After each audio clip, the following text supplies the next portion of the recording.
फिर सुबह हुई। उन सब ने देखा कि घर में सब लोग हैं लेकिन मोइज नहीं, उसका सामान भी उधर था। उन्होंने सोचा कि मोइज वॉशरूम में होगा। जब हैदर ने देखा तो वॉशरूम खाली था। सब मोइज के लिए परेशान थे। फिर राफे ने कहा शायद वो बाहर वॉक पे गया हो, हम सब बाहर जाके उसे ढूंढते हैं। फिर वो लोग सारे जंगल में ढूंढने लगे। रिजवान ने कहा अगर हम इस तरह ढूंढेंगे तो उसे कभी ढूंढ नहीं पाएंगे, हमें अलग अलग होकर उसे ढूंढना चाहिए। फिर सब अलग अलग होकर उसे ढूंढने लगे।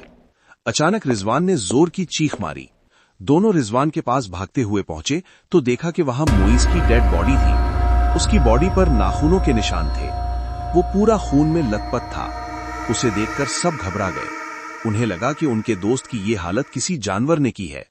उन्होंने फॉरेस्ट पुलिस को कॉल की, लेकिन उस जगह सिग्नल नहीं आ रहे थे। फिर सबने फैसला किया कि हम अभी इस जगह से निकल जाते हैं। वो तीनों अपना सामान उठाकर वहां से निकल गए। रिजवान काफी गम में था क्योंकि वो मोइज के काफी करीब था। एक तरफ मोइज के मौत का गम और दूसरी तरफ ये बात कि वो मोइज के घर वालों को क्या जवाब देंगे। ये सब सोच ही रहे थे कि चलते चलते उनकी कार रुक गई। हैदर ने देखा कि गाड़ी खराब हो चुकी है और अब उसे कोई मैकेनिक ही ठीक कर सकता है। फिर रिजवान ने कहा तुम दोनों इधर ही रुको, मैं जाकर कोई मैकेनिक लेकर आता हूं।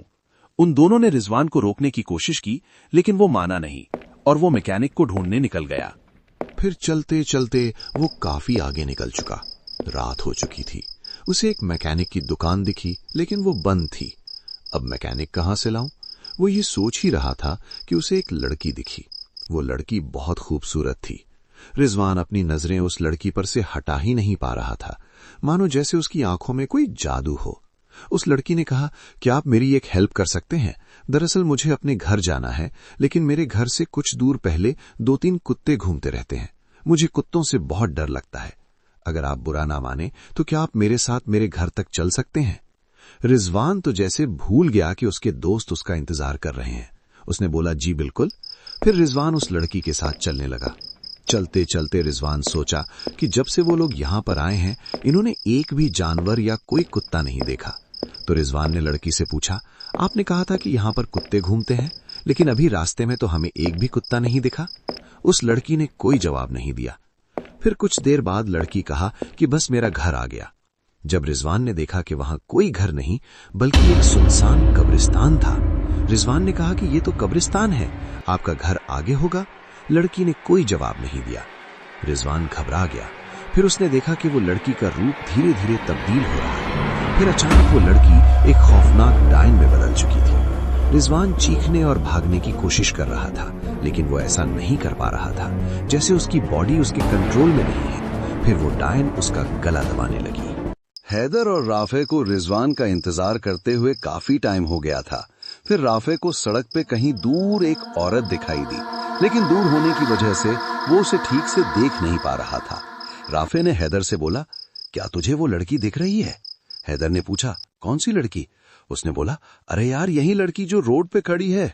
हैदर ने करीब जाके देखा लेकिन फिर भी उसे कोई लड़की नहीं दिखी। उसने पलट के राफे से कहा यार मुझे तो कोई लड़की नहीं दिख रही, पता नहीं तूने कहां से देख ली। अचानक उस खौफनाक डायन ने हैदर के पीछे से झांकने लगी और कहकहा मारकर हंसने लगी। राफे उसे देखकर खौफजदा हो गया। जब हैदर ने पीछे देखा तो वहां कोई नहीं था। फिर जब उन्होंने कार की तरफ देखा तो वो डायन उनकी कार के ऊपर थी। उसे देखकर वो दोनों वहां से भागने लगे।